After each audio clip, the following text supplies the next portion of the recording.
Hey everyone, my name is Rob with DEWALT Anchors and Fasteners. Today we're going to walk through how to install DEWALT Snake Plus internally threaded screw anchors.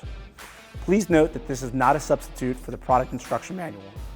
All users of the product need to read the instruction manual prior to any installation of DEWALT anchoring systems. The first thing we'll discuss is personal protective equipment, known as PPE.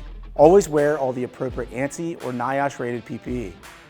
Reference the DEWALT instruction manual as well as your company safety guidelines to determine the appropriate PPE depending on the tool, anchor, and application you'll be doing.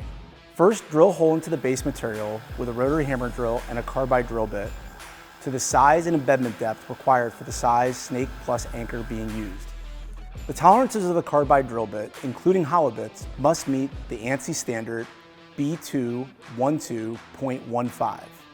Next, select a powered impact wrench that does not exceed the maximum torque for the selected anchor diameter being used. Attach the Snake Plus setting tool, supplied by DEWALT, to the impact wrench. Mount the anchor into the setting tool. Drive the anchor into the hole until the shoulder of the Snake Plus setting tool contacts the surface of the base material. Do not spin the setting tool off the anchor to disengage. Finally, insert the threaded rod or bolt into the Snake Plus anchor, making sure not to exceed the maximum specified tightening torque of the steel insert element. The minimum thread engagement should be at least 1 anchor diameter. That's it. You're ready to install DEWALT Snake Plus anchors.